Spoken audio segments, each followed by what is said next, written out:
오늘 하루 정치 뉴스 알아보고 분석해보는 언제나처럼 첫 순서죠. 뉴스인에 나오신데요. 오늘도 YTN의 이우영 아나운서 함께하겠습니다. 어서 오십시오. 안녕하십니까, 이우영입니다. 네. 아까 제가 보니까 여기 대기실에서 뭐 열심히 연습하던데. 네?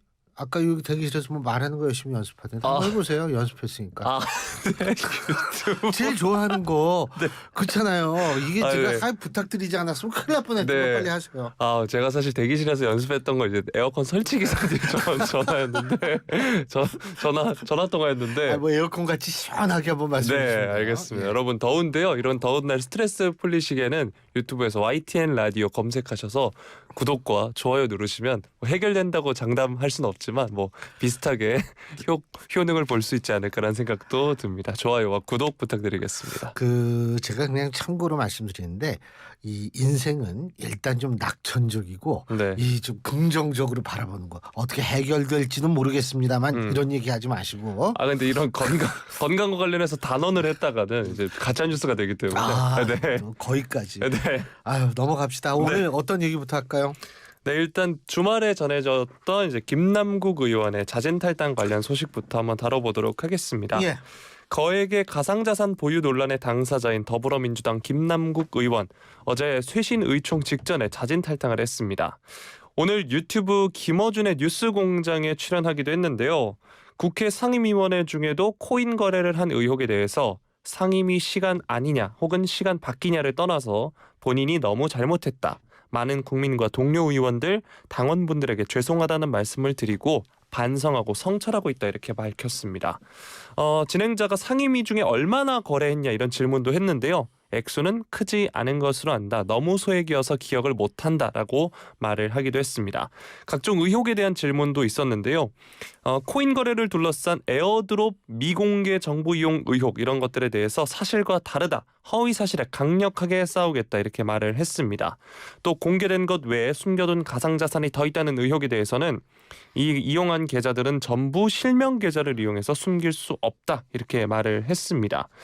또 지난 대선 직전이었죠. 김 의원이 보유하고 있던 위믹스 코인의 주가가 폭등해서 이해충돌 논란 등이 불거진 데 대해서는 실제 그 시점에 폭등했는지 사실관계가 정확히 확정되지 않았다. 당시엔 메타버스 플레이투원에 대해 핫한 이슈가 생산돼서 양당 선거 캠프가 그런 걸 선거 캠페인으로 이용하려던 상황이었다. 이렇게 주장을 하기도 했습니다. 또 모든 의혹을 이제 홀로 광야에 서서 해소하겠다라면서 탈당해가지고 이런 의혹을 밝히겠다라고 얘기를 했고요. 또 당의 처음 진상조사를 요구한 게 바로 본인이었다면서 당내 진상조사를 회피한다는 지적에 대해서도 부인을 했습니다. 자, 논란이 불거진 지 이제 9일 만에 결정입니다. 한동훈 검찰 작품이다 이런 초기 입장도 있었는데 어제 김남국 의원의 자진 탈당 어떻게 평가하시나요? 일단은요. 이 김남국 의원께서 얘기한 게 액수는 크지 않은 것. 이 상임위 중 얼마 거래했느냐. 액수는 크지 않다. 너무 소액이어서 정확히 기억을 못한다. 몇천 원 수준일 것 이렇게 대답을 했는데 이렇게 소액을 그렇다면 왜 급하게 상임위까지 짬을 내서 거래를 했는지에 대한 대답을 좀 해줬으면 좋을 것 같고요. 두 번째 맞습니다. 뭐냐 하면 김남국 의원 본인이 이 당의 처음 진상조사를 요구한 거 김남국 의원 본인이라는 건 맞아요. 그런데 14일 날 민주당이 의원총회 하지 않았습니까?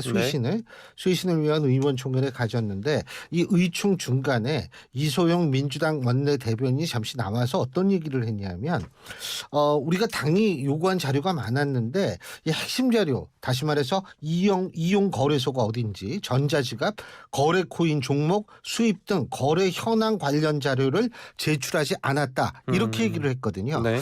자, 그렇다면은 본인이 이렇게 진상조사를 요구했다라는 거는 저도 분명히 기억을 하는데 진상조사에 또 적극적으로 임하겠다라고도 얘기를 했거든요. 그런데 이거를 제출하지 않은 채 탈당을 하면 이게 요구한 거는 맞지만 좀 더 저 같으면 말이에요. 억울할 수도 있거든요. 김남국 의원이. 그럼 오히려 이걸 쫙 공개해가지고 하루빨리 억울함을 털어버릴 것 같다는 생각이 저라면 그렇게 해요. 그런데 이런 거를 제출하지 않았다라는 민주당 이소영 원내대변인의 얘기를 들어보면 이것도 사실 고개가 갸웃될 수밖에 없는 거고요. 또 하나는 뭐냐면 자진 탈당이라는 거를 했기 때문에 지금 사실은 진상조사 이런 게 좀 어려워진 측면이 네. 있거든요. 그래서 사실은 자진 탈당이라는 것이 당도 좀 어렵게 만들지 않았나 이런 생각을 하죠. 네. 어떻게 보면 이어지는 질문인데 네. 이번 자진 탈당 결정이 지도부와 사전 교감은 있었을까 이런 의문도 있고요. 또 예. 이 탈당 결정을 인해 앞서서 말씀해 주신 것처럼 진상조사 혹은 징계 이런 게 힘들어진 게 아닌가 이런 말들이 나오고 있습니다. 어떻게 보시나요? 어제 14일이니까 네. 어제죠. 네. 어제 그 의원총회 하지 않았습니까? 민주당 의원총회를 했는데 거기에서 이제 어떤 얘기들이 나오냐 하면 그러니까 다시 말해서 이 지금 같은 경우에도 탈당을 했지만 조사는 계속 네. 하겠다 이런 식으로 이제 얘기를 했거든요. 그러니까 이런 결의문에 이렇게 돼 있습니다. 가산자산 관련 의혹이 있는 민주당 의원이 탈당했습니다. 탈당으로 모든 일이 끝났다고 생각하지 않습니다. 추가 조사가 필요한 부분에 대한 조사를 진행하겠습니다. 엄정한 조사 후 징계하는 원칙을 확립하겠습니다. 이렇게 얘기를 했거든요. 다 좋습니다. 그런데 문제는 뭐냐면 이런 의지는 뭐 높이 평가하겠는데 이게 가능하냐 하면 예를 들면 말이에요. 김남국 의원한테 제가 아까 말씀드린 그런 핵심 자료들 빠진 거 제출 안 한 거 있지 않습니까? 뭐 이용 거래소가 어디였는지 전자지가 거래 코인 종목 수입 거래 현황자 자료가 제출이 안 됐다는데 이거 제출해 달라고 그랬는데 김남국 의원이 만일 거부를 한다면 어떻게 될까요? 여기에서 있잖아요. 거부를 했는데 막 당 진상조사위에서 예? 이걸 막 억지로 받아온다든지 혹은 뭐 어떻게 딴 루트 통해서 하면은 개인정보보호법 위반으로 걸릴 가능성이 높아요. 네. 그러니까 이게 지금 안 되는 거죠. 이게 힘든 거죠. 그래서 제가 볼 때는 진상조사는 상당히 좀 힘들다. 지금 힘들게 됐다. 그러니까 민주당의 딜레마는 바로 여기 있어요. 지금 이 박탈감, 배신감이 상당히 젊은 세대들에 커서 이걸 어떻게든 빨리 수습을 해야 되는데 당사자가 탈당을 했으니까 진상조사 힘들어지고 이렇게 되면 어떻게 이게 될까 이런 걱정을 민주당은 많이 고민을 할 겁니다. 예, 잠깐만요. 네. 자, 현재 유튜브 YTN 라디오 홈 커뮤니티 탭에서 지금 실시간 설문조사 이벤트를 열었습니다. 김남국 의원 탈당에 대한 여러분의 생각도 참여해 주시면 감사하겠습니다. 방송 마치기 전에 제가 소개해 드리겠습니다. 네. 예, 계속하세요. 네, 그러면 이번에는 민주당 내부 분위기를 한번 살펴보도록 하겠습니다.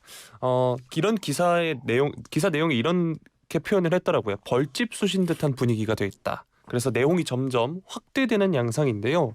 일단 김 의원이 이제 사퇴 책임지겠다면서 사퇴를 했는데 이게 스스로 잘린 꼬리가 된 것이다. 이런 비난도 나오고 있습니다. 비명기를 중심으로는 이재명 대표의 책임론까지 거론되는 모양인데요. 일단 김 의원 탈당이 서둘러 사퇴를 진화하려는 꼼수라는 지적이 나오는 것을 의식한 듯 당내 진상조사는 계속한다는 입장이다. 조금 전에 앵커께서도 설명을 해주셨고요. 예. 네, 일단 당내에서 이번 사태를 야기한 김 의원을 향한 비난은 또 계속되고 있습니다. 또 제가 조금 전에 앞서서 설명해드렸던 이제 유튜브 방송에서 나와서 한 해명에 대해서도 비명계에서는 상임위 도중 거래를 했다는 의심을 받는 내역이 한두 건이 아닌데도 성의 없는 태도로 해명한 것이다. 이런 비판도 나왔습니다. 또 비명계에서는 코인 거래 의혹의 파장이 여기까지 온 것이 결국 이재명 대표가 그간 자신을 옹호했던 김 의원에게 단호한 태도를 취하지 못한 것이라는 의구심이 제기가 되고 있다라고 하는데요. 어제 열린 의총에서 보면 재창당 수준의 쇄신문을 다짐하는 결의문을 채택할 때 비명계가 김 의원을 국회 윤리위원회에 제소해야 한다는 내용 이게 빠진 것에 대해서 불만을 표출했습니다. 그에 대해서 이 대표의 인식에 심각한 문제가 있는 것이다. 이런 목소리가 이제 비명계에서 나오고 있는데요. 이런 여론이 결국 이 대표의 책임론과 거취 문제로까지 이어지고 있는 상황입니다. 대표적인 비명계 송갑석 최고위원의 경우에는 이 회의에서 이 대표 앞에서 이런 말을 했다고 합니다. 전당대회 돈봉투 의혹, 코인 논란 등의 문제를 대하는 우리의 태도가 내로남불과 다르지 않았음을 인정하고 우리 스스로 혁신의 모습을 보여야 한다. 이렇게 밝혔다고 하고요. 그런데 이제 또 친명계는 여전히 김 의원의 탈당을 결단으로 존중하는 한편 이 대표를 옹호하는 태도를 견지해서 비명계와 거센 갈등을 예고하게 했습니다. 자, 코인 거래 의혹 여파 당 내에서 상당한 모양새인데요. 오늘 이제 CBS 라디오에서 박용진 민주당 의원이 국회 윤리특위제소 결의안에서 빠졌다 이 점을 다시 한번 꼬집었습니다. 윤리위에 제소를 하게 되면 보니까 탈당을 하더라도 윤리위 차원에서 이제 조사를 하다 보니까 의원직 박탈이 이런 징계까지 나올 수 있는 상황이라고 하더라고요. 이에 대해서는 어떻게 보시나요? 뭐 박탈이 아니라 이제 제명이죠. 네. 근데 이제 혹시 그 요새 윤리위에서 뭐 했다는 얘기 들어본 적 있어요? 이게 제가 아직 그 정도 기억력이 나쁘지는 않는데 네. 사실 윤리위가 유명무실을 한 존재입니다. 예, 유명무실한 존재고 도대체 윤리위가 누가 있는지 왜 하는지 뭐 하고 있는지 아는 사람이 지금 많지가 않아요. 본인들은 알겠지만 그렇기 때문에 윤리위 제소 빠졌다. 이거는 사실은 뭐냐면 우리의 강력한 대응 의지를 표명할 수 있었는데 그게 안 됐다라는 차원이지 사실은 뭐 윤리위 제소를 했다. 지금 윤리위 제소된 케이스가 한둘이 아니에요. 제 기억으로. 근데 뭐 제소를 했는데 그의 결과가 어떻게 나왔다는 건 전 거의 듣지를 못했거든요. 그렇기 때문에 유명무실한 윤리위에 뭐 국회 윤리위에 그 제소해봤자 글쎄 뭐가 나올지. 하지만 분명한 건 뭐냐면 지금 다른 방법이 없다는 건 확실합니다.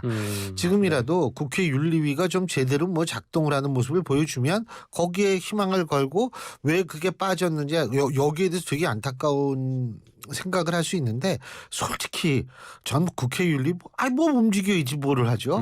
네. 뭐 하는지도 모르는데 지금.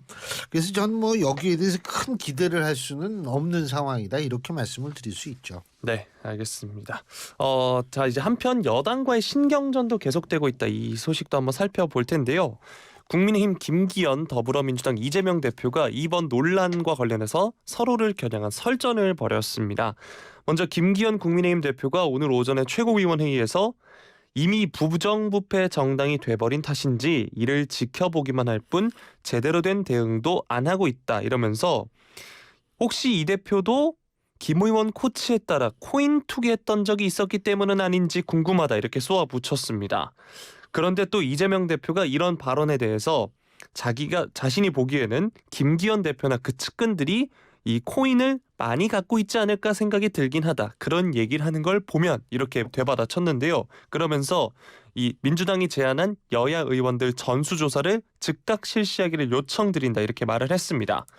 이번 논란으로 국회의원 대상 코인 보유 전수조사 주장이 분출을 하고 있습니다. 그러나 국민의힘 지도부가 김남국 의원에 대한 조사가 마무리된 이후에 실시하자는 기류를 내비친 데 대해서 이제 이재명 대표가 압박성 발언을 한 것이다 이런 해석이 나오고 있는데요. 이재명 대표가 주장하는 의원 전수조사 가능성 어떻게 보시나요? 일단 제가 팩트를 좀 분명히 말씀을 드릴게요. 네. 의원 전수조사는 민주당이 주장한 것은 맞습니다. 네. 그 민주당 내 최대 의원 모임이죠. 더 좋은 미래가 5월 10일 날 민주당 차원의 선제적 전수조사를 한 다음에 국회의원 전원에 대한 조사를 추진하자 이렇게 제안을 했습니다. 그런데 그때 당시 11일 날이에요. 다음 날 뉴시스 보도에 따르면 이재명 대표는 이 전 의원 대상 코인 전수조사 추진 여부와 관련해서 이렇게 얘기했습니다. 자산 신고 대상이 되면 문제가 해결될 것이다. 다시 말해서 일단 전수조사보다도 자산신고 대상을 하면은 문제가 해결될 것이다라고 우리가 그렇게 이해할 수밖에 없는 발언을 했거든요. 네. 그렇기 때문에 전수조사 주장이 민주당에서 나온 거, 더 좋은 미래에서 나온 것은 맞지만 이재명 대표의 주장은 아니라는 생각이 들고요. 네. 자, 뭐 의원 전수조사 필요하겠죠. 필요하죠. 저는 정말 지금 아주 긴급하게 필요하다고 생각해요. 그렇기 때문에 의원들이 전부 자신에 있어서의 어떤 가상자산 이 여부를 확실하게 제출을 하고 그렇죠? 그다음에 검증도 받고 해야 된다고 봅니다. 단 제가 이렇게 주장하는 이유 중에 하나는 코인 거래가 불법이기 때문은 아닙니다. 그것은 절대로 아니고 코인 투자라든지 이런 건 자본주의 사회에서 얼마든지 가능하지만 이것이 좀 그걸 투명하게 해야만 우리가 재산 공개의 본래적 취지, 공공 영역에서 일하는 공직자들의 신뢰를 확보하는 데 확실히 도움이 될 수 있기 때문이에요. 신뢰가 추락하고 있는 상황에서 신뢰 회복 조치는 반드시 필요하죠. 네. 전수조사가 이루어져야 된다면 빠르게 이루어져야 된다고 말씀해 주셨는데 이런 사안들이 나올 때마다 늘 빠르게 조사가 이루어져야 되고 뭐 징계나 이런 게 빨리 이루어져야 된다고 말씀하시는데 입으로만. 네. 그런데 이제 막상 보면은 늘 미뤄지는 것 같아요. 그 여야가 다 마찬가지예요. 네. 사실은. 그 뭐 여당도 솔직한 얘기로 망언 실험 계속 시리즈로 나오고 막 망언 퍼레이드 하고 있을 때 그때는 징계 어쩌고 했는데 90일 걸렸어요. 거기 네. 90일인가. 아주 빛의 속도예요. 뭐 우리나라 정치인들이 행동이 빨라요. 네. 예? 참나 기가 막혀서. 예. 네, 다음 소식으로 넘어가도록 네. 하겠습니다. 자, 이번에는 계속해서 나오고 있는 일본 후쿠시마 오염수 관련 이야기 해볼 텐데요. 해양망류와 관련해서 이제 지난주에 관련 소식 전해드렸었고 오늘 이재명 대표가 일본 후쿠시마 원전 오염수의 안전성 문제와 관련해서 일본의 이익을 대변하는 것이냐 이런 말을 듣지 마시고 대한민국 국민의 이익을 대변하고 대한민국 국민의 대표답게 발언하고 행동해 주시길 당부드린다 이러면서 윤 대통령과 정부를 향해 당당하고 합리적으로 외교에 임해 주시길 바란다 촉구를 했습니다. 그러면서 후쿠시마 원전 오염수가 처리되면 마실 수 있을 만큼 안전하다는 일본의 주장을 보면서 마실 수 있을 만큼 안전하면 식수로 사용하면 된다 이렇게 강조를 했습니다. 그러면서 이런 비유를 했는데요. 마치 함께 쓰는 우물에 독극물을 퍼 넣으면서 이것은 안전하다 이렇게 주장하는 것과 마찬가지다 이렇게 말을 했습니다. 또한 정부를 향해서 민생 경제 상황이 갈수록 나빠지고 있다. 전기 가스 요금까지 인상하겠다고 하는데 민생 고통에 대해서 일말의 감수성을 가지고 있는지 안타깝다 이렇게 말을 했는데요. 일단 후쿠시마 오염수 그리고 우리 정부 대응에 대한 이재명 대표의 발언 이번에 어떻게 보셨나요? 사실 뭐 일본에 있는 일본 국내의 국민들, 일본 사람들도 상당히 이런 부분에 있어서 좀 불안해하고 네. 그리고 우리나라 사람들, 우리나라 국민들도 당연히 좀 불안해하고 저는 이거는 너무나 당연하다고 생각합니다. 하지만 지금 이 독극물 뭐라 그랬죠? 아까 우물에 독극물을 네. 퍼넣으면서 이것은 안전하다 이렇게 주장하는 것과 마찬가지라는 이 발언은 저는 너무 극단적으로 생각이 되는 이유가요. 지금 우리나라에서도 후쿠시마 예를 들면 후쿠시마 동일본 대지진이 일어났을 때 그때 엄청난 양의 정말 정수도 이번엔 뭐 알프스에서 정수한다는 거 아니에요. 정수도 못한 오염수들이 그냥 바다로 다 쏟아져 내려왔거든요. 네. 그때 엄청난 양이 이렇게 됐는데 그래서 사실 우리나라에서 서울대 교수 한 분도 이 후쿠시마 세심을 추적하는 분도 계시거든요. 그런데 사실 그때 그렇게 정말 정수되지 않은 엄청난 양의 이 오염수죠. 그거야말로. 그게 쏟아져 나왔는데 아직까지 우리나라에도 방사능 검사를 계속 하고 있습니다만 네.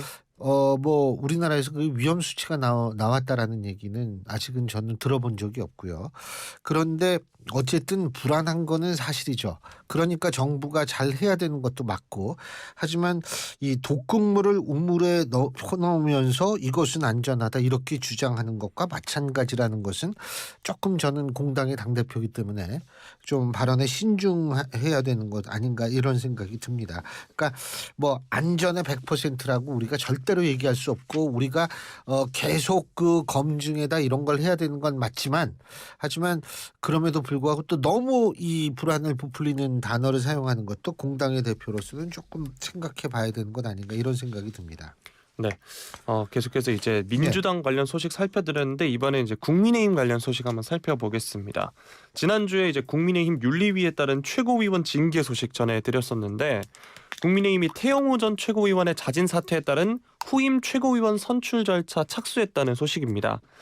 앞서 태 전 최고위원이 잇따른 설화와 논란을 일으킨 끝에 중앙당 윤리위 징계 대상에 올랐고 징계 발표 전에 최고위원직을 자진 사퇴한다 했죠. 그래서 당헌에 따라서 국민의힘 전국위원회가 다음 달 9일까지는 새로운 최고위원을 선출해야 합니다. 오늘 최고위원 회의가 열렸는데 이 법제사법위원장인 김도읍 의원이 위원장으로 있었고요. 전략기획 부총장인 박성민 의원을 간사로 하고 배현진 의원 등 5인을 위원으로 한 최고위원 보궐선거 선거관리위원회를 구성을 했습니다. 이 배현진 의원이 회의 후에 브리핑을 가졌는데 내달 9일, 그러니까 다음 달 9일에 ARS와 결합한 온라인 방식으로 최고위원을 선출하기로 했다. 오는 26일 등록 공고를 한 뒤에 29일과 30일 이틀간 출마 후보 등록을 받기로 했다. 이렇게 발언이 나왔습니다. 그리고 앞서 전해드린 소식과도 연관된 발언이 나왔는데요. 거액의 코인 보유, 투자 의혹 논란으로 민주당을 탈당한 김남국 의원을 거론을 하면서 이번에 당 지도부에 대한 엄격한 도덕성을 원하는 국민 염원을 담아서 이 후보자들에 대한 사전 질문서를 당 지도부 선거에 처음 도입하기로 했다. 그러면서 재산 형성을 묻는 항목 중에 가상자산을 보유했거나 보유했던 경험이 있느냐는 질문을 포함했다라고 합니다. 네, 이렇게 해서 관련 소식 계속 나오고 있는데 일단 계속해서 소식 마저 예, 전해드리겠습니다. 말씀하세요. 네, 일단 후보군 관련해서 여러 말들이 나오고 있습니다. 이용호 의원도 그렇고요, 박성중 의원 등이 나오고 있는데 지도부는 이번 선거에 대해서 설화로 무리를 빚은 최고위원의 사퇴로 치러지는 선거라는 점에서 출마 의향이 있는 후보들 간에 물밑에서 자연스러운 교통정리가 이뤄지고 경선 없이 사실상 추대 형식으로 최고위원 공석을 채울 수 있기를 기대하는 모습이다. 이런 보도도 나오고 있습니다. 자, 지난 3.8 전당대회 이후 국민의힘 지도부 구성이 이른바 친윤 일색이다 이런 말들도 있었는데 이번에도 과연 친윤계 최고위원이 공석을 차지할지 어떻게 보시나요? 제가 아까 왜 물었냐면 네. 이거 뭐 코인 보유 여부 네. 투자한 적 있냐 이런 거 물어볼 거면 전수조사하면 돼요. 전부 공개하면 끝나는 거예요. 이건 네. 뭐 묻고 자시고 할 것도 없어요. 그리고 친윤 일색이다. 사실은 민주당도 친명 일색이라는 얘기를 많이 들어서 송갑석 최고위원을 뽑으면서 비명계 최고위원 한 명 하지 않았습니까? 이번에 아마 국민의힘도 비슷하게 나갈 가능성이 있다고 네. 봐요. 그 얘기는 무슨 얘기냐 하면 특히 이제 사실 호남 쪽 관련해서 망언을 했던 사람들에 대한 징계가 좀 부분적으로 있었으니까 호남 민심을 또 의식을 안 할 수가 없으니까요. 그런 의미에서 제가 볼 때에는 호남 쪽의 어떤 그 인물을 최고위원으로 선택할 가능성도 배제할 수 없다. 이렇게 보죠. 네. 그런 가능성을 배제할 수 없다라고 말씀을 해주셨습니다. 자, 마지막 소식도 국민의힘 관련 소식입니다. 예. 오늘부터 3일, 즉 사흘 뒤면 5.18 기념일입니다. 이제 관련 소식을 살펴볼 텐데요. 국민의힘 유승민 전 의원이 국민의힘 김웅 의원 그리고 진수희 전 보건복지부 장관과 함께 오늘 광주 북구에 있는 국립 5.18 민주묘지를 방문해서 참배를 했습니다. 그러면서 같은 당 최고위원의 부적절한 5.18 관련 발언에 대해 사죄의 뜻을 피력하기로 했는데요. 우리 국민들 전체의 의사에 맞지 않는 말이었다. 네. 국민의힘에도 5.18 정신의 진정한 뜻에 대해 진심을 가지고 존중하는 정치인이 많다는 것을 국민들께서 알아주면 좋겠다 덧붙이기도 했습니다. 자, 그리고 원포인트 개헌, 이 5.18 헌법 전문 수록을 위한 원포인트 개헌에 대해서도 반대할 이유가 없다라면서 긍정적인 입장을 보였는데요. 이 유승민 전 의원의 행보에 대해서는 어떻게 보시나요? 시간이 조금 오버돼서 간단하게 말씀드릴게요. 네. 당연한 일을 한 것을 화제가 될 이유도 없다고 봅니다. 이거는 5.18은 여야의 문제도 아니고 이념의 문제도 아니고 독재한 거 하면서 진정한 대한민국의 민주주의의 꽃을 피운 사건이기 때문에 이거에 대해서 뭐 당연히 참배하는 거는 저는 대한민국 정치인 아니 대한민국 국민이면 누구나 해야 된다고 봅니다. 오늘 말씀 여기까지 듣죠. 고맙습니다. 고맙습니다.